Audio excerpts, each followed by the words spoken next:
महाराज बलि, वीरवर अर्जुन, ज्ञानवान उद्धव, भक्त प्रहलाद और वराह रूप भगवान श्री हरि। आ जाओ, आके हम सबके हृदय पे विराजमान हो जाओ। विराजमान होके भागवत के एकादश स्कंद के 25वें अध्याय का रसपान करें। आज भगवान श्री कृष्ण अपने प्रिय सखा उद्धव जी को तीनों गुणों की वृत्तियों का निरूपण करेंगे।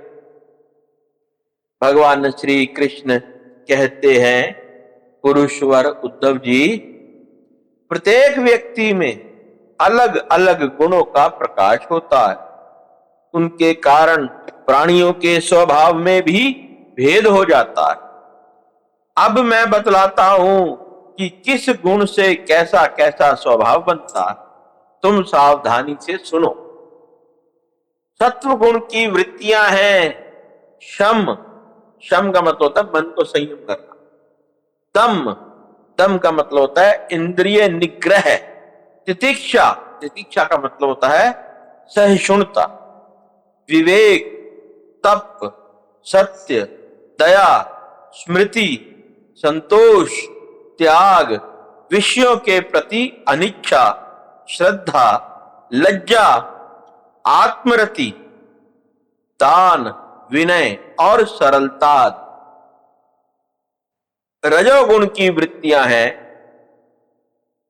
इच्छा, प्रयत्न, घमंड, तृष्णा, ऐंठ या अकड़, देवताओं से धन आदि की याचना, भेद बुद्धि, विषय भोग, युद्ध आदि के लिए मद जनित उत्साह, अपने यश में प्रेम, हास्य, पराक्रम और हठ पूर्वक उद्योग करना। तमोगुण की वृत्तियां हैं क्रोध, लोभ, मिथ्या भाषण, हिंसा, याचना, पाखंड, श्रम, कलह, शोक, मोह, विषाद, दीनता, निद्रा, आशा, भय और आक्रमणता आदि। इस प्रकार क्रम से सत्वगुण, रजगुण और तमोगुण की अधिकांश वृत्तियां पृथक पृथक वर्णन किया गया है। अब उनके मेल से होने वाली वृत्तियों का वर्णन सुनो। उद्धव जी, मैं हूं और यह मेरा है, इस प्रकार की बुद्धि में तीनों गुणों का मिश्रण। जिन मन, शब्द आदि विषय, इंद्रिय और प्राण के कारण पूर्वोक्त वृत्तियों का उदय होता है, वे सब के सब सात्विक, राजस और तामस हैं। जब मनुष्य धर्म, अर्थ, काम में संलग्न रहता है, तब उसे सत्व गुण से श्रद्धा, रजोगुण से रति और तमोगुण से धन की प्राप्ति होती। यह भी गुणों का ही मिश्रण। जिस समय मनुष्य सकाम कर्म, गृहस्थ आश्रम और सर्वाधि चरणों में अधिक प्रीति रखता है, उस समय भी उसमें तीनों गुणों का मेल ही समझना चाहिए। मानसिक शांति और यतीन्द्रियता आदि गुणों से सत्वगुणी पुरुष की, कामना आदि से रजोगुणी पुरुष की और क्रोध, हिंसा आदि से तमोगुणी पुरुष की पहचान करें। पुरुष हो चाहे स्त्री, जब वह निष्काम होकर अपने नित्य नैमित्तिक कर्मों के द्वारा मेरी आराधना करे, तब उसे सत्वगुणी जानना चाहिए। सकाम भाव से अपने कर्मों के द्वारा मेरा भजन पूजन करने वाला रजोगुणी, और जो अपने शत्रु की मृत्यु आदि के लिए मेरा भजन पूजन करे, उसे तमोगुणी समझना चाहिए। सत्व, रज और तम इन तीनों गुणों का कारण जीव का चित्त है, उनसे मेरा कोई संबंध नहीं है। इन्हीं गुणों के द्वारा जीव शरीरत्व में आसक्त होकर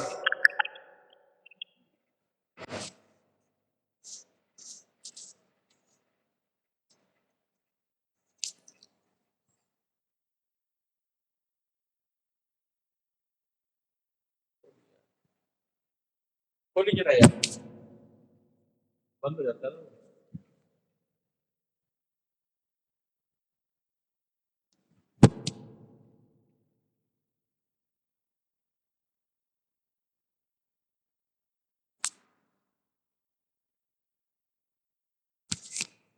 जो अपने शत्रु की मृत्यु आदि के लिए मेरा भजन पूजन करे, उसे तमोगुणी समझना चाहिए।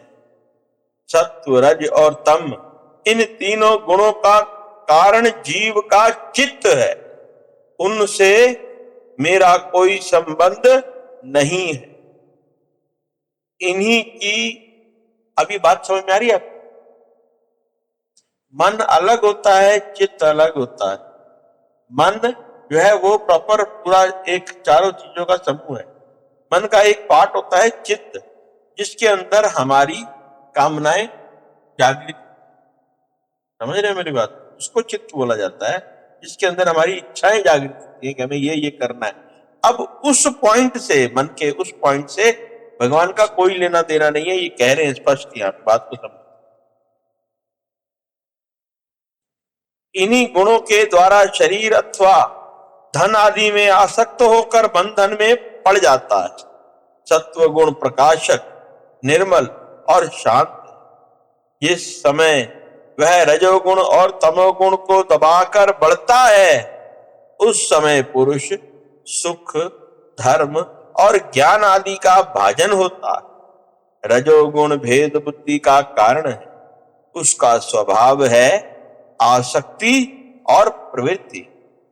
जिस समय तमोगुण और सत्वगुण को दबाकर रजोगुण बढ़ता है, उस समय मनुष्य दुख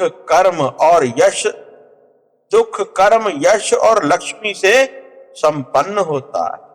तमोगुण का स्वरूप है अज्ञान, उसका स्वभाव है आलस्य और बुद्धि की मूढ़ता। जब वह बढ़कर सत्वगुण और रजोगुण को दबा लेता है, तब प्राणी तरह तरह की आशाएं करता है, शोक मोह में पड़ जाता है, हिंसा करने लगता है, अथवा निद्रा आलस्य के वशीभूत होकर पड़ा रहता है। जब चित्त प्रसन्न हो, इंद्रियां शांत हो, देह निर्भय हो और मन में आसक्ति ना हो, तब सत्व गुण की वृद्धि समझनी चाहिए। सत्व गुण मेरी प्राप्ति का साधन है। जब काम करते करते जीव की बुद्धि चंचल, ज्ञान इंद्रियां असंतुष्ट, कर्म इंद्रियां विकार युक्त, मन भ्रांत और शरीर अस्वस्थ हो जाए, तब समझना चाहिए कि रजोगुण जोर पकड़ रहा है। जब चित्त ज्ञान इंद्रियों के द्वारा शब्द आदि विषयों को ठीक ठीक समझने में असमर्थ हो जाए और खिन्न होकर लीन होने लगे, मन सूना सा हो जाए तथा अज्ञान और विषाद की वृद्धि हो, तब समझ लेना चाहिए कि तमोगुण वृद्धि पर है। उद्धव जी, सत्व गुण के बढ़ने पर देवताओं का और रजोगुण बढ़ने पर असुरों का, तमोगुण बढ़ने पर राक्षसों का बल बढ़ जाता है। वृत्तियों में क्रमशः सत्व गुणों की अधिकता होने पर देवत्व, असुरत्व और राक्षसत्व प्रधान वृत्ति अथवा मोह की प्रधानता होती। सत्व गुण से जागृत अवस्था, रजोगुण से स्वप्नावस्था और तमोगुण से सुषुप्ति अवस्था होती है। तुर्य इन तीनों में एक सा व्याप्त रहता है, वही शुद्ध और एक रस आत्मा है। वेदों के अभ्यास में तत्पर ब्राह्मण सत्गुण के द्वारा उत्तरोत्तर ऊपर के लोक में जाते। तमोगुण से जीवों की वृक्षादि पर्यंत अधोगति प्राप्त होती और रजोगुण से मनुष्य शरीर मिलता है, जिसकी मृत्यु सत्व गुणों की वृद्धि के समय होती है। उसे स्वर्ग लोक की प्राप्ति होती, जिसकी रजोगुण की वृद्धि के समय होती है उसे मनुष्य लोक मिलता है, और जो तमोगुण की वृद्धि के समय मरता है उसे नरक की प्राप्ति होती है। परंतु जो पुरुष त्रिगुणातीत जीवन मुक्त हो गए हैं उन्हें मेरी ही प्राप्ति होती। जब अपने धर्म का आचरण मुझे समर्पित करके अथवा निष्काम भाव से किया जाता है तब वह सात्विक होता है। जिस कर्म के अनुष्ठान में किसी फल की कामना रहती है वह राजसिक होता है, और जिस कर्म में किसी को सताने अथवा दिखाने आदि का भाव रहता है वह तामसिक होता है। शुद्ध आत्मा का ज्ञान सात्विक है, उसको कर्ता भोक्ता समझना राजस ज्ञान है, और उसे शरीर समझना तो सर्वदा तामसिक है। इन तीनों से विलक्षण मेरे स्वरूप का वास्तविक ज्ञान निरूपण ज्ञान है।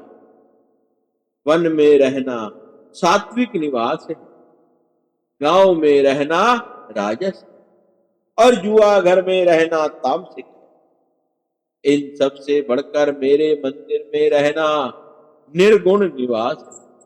अनासक्त भाव से कर्म करने वाला सात्विक है, रागांध होकर कर्म करने वाला राजसिक है। पूर्व पर विचार से रहित होकर करने वाला तामसिक है।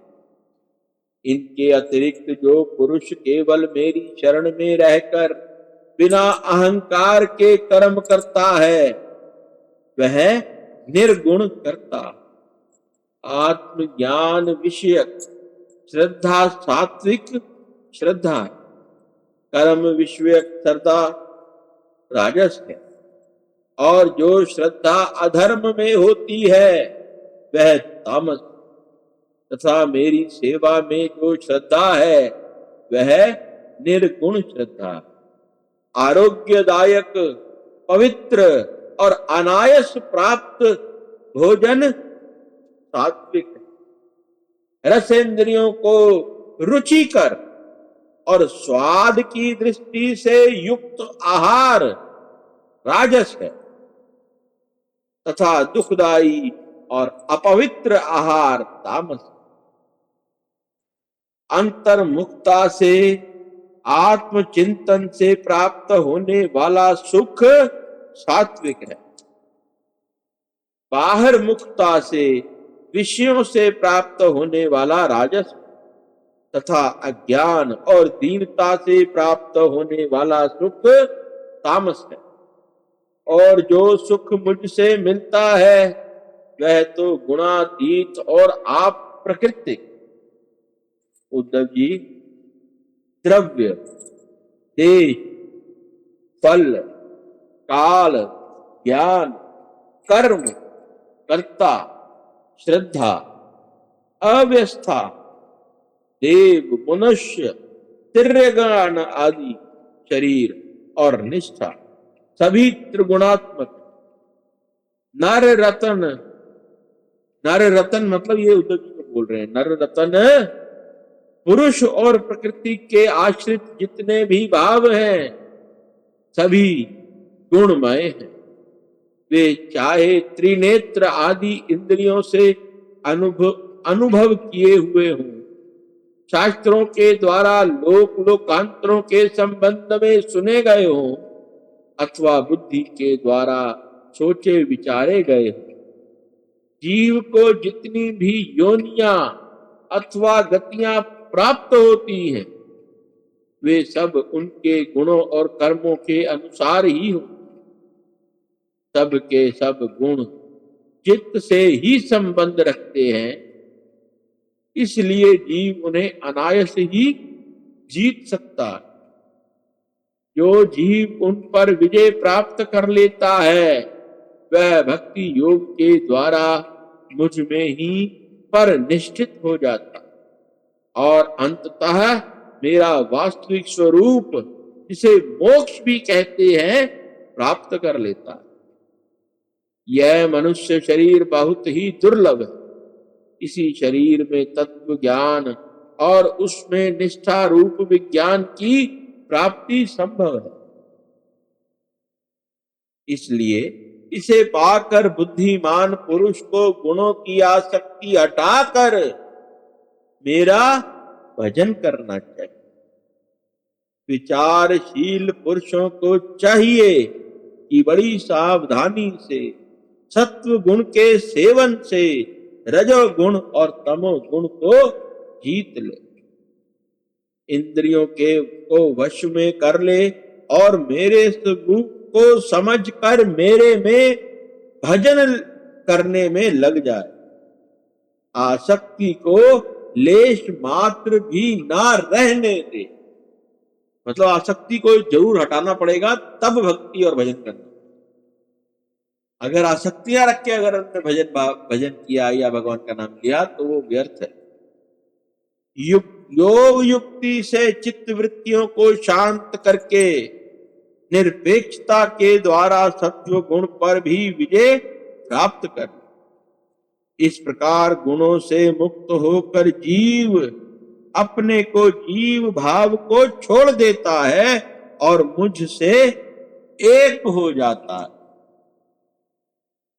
जीव लिंग शरीर रूप अपनी उपाधि जीवत्व से तथा अंतःकरण में उदय होने वाली सात्विक गुणों की वृत्तियों से मुक्त होकर मुझ ब्रह्म की अनुभूति से एकत्व दर्शन से पूर्ण हो जाता है और फिर वह ब्रह्म अथवा आंतरिक किसी भी विषयों में नहीं जाता। बोलो भगवान श्री कृष्ण की जय। बात समझ में आई कि ये क्या कहना चाह रहे हैं? ये यही कह रहे हैं कि पहले तो विषयों से आसक्ति को हटाना पड़ेगा, अपने मन को निष्काम भाव में लाना पड़ेगा। ये सब काम करने के बाद जब हम भगवान का भजन करेंगे, अपने मन को भगवान की तरफ लगाएंगे, अपने शरीर को नहीं, अपने मन को भगवान की तरफ लगाएंगे, तब जाकर उसका बेड़ा पार होगा। अन्यथा उसका बेड़ा पार नहीं हो सकता, क्योंकि उसकी जो आसक्ति है वो अगर विषयों में फंसी हुई है। विषयों में फंसी होने का मतलब ये है, चाहे वो अपने परिवार में फंसी है, चाहे वो धन में फंसी है, चाहे निजी सुखों में। अगर आसक्ति फंसी है तो फिर भक्ति हो ही नहीं। जैसे जल और अग्नि दोनों विपरीत वस्तु हैं, एक पात्र में जल और अग्नि दोनों नहीं रह सकते। जब तक आसक्तियों में आप फंसे हैं तब तक भक्ति नहीं होगी।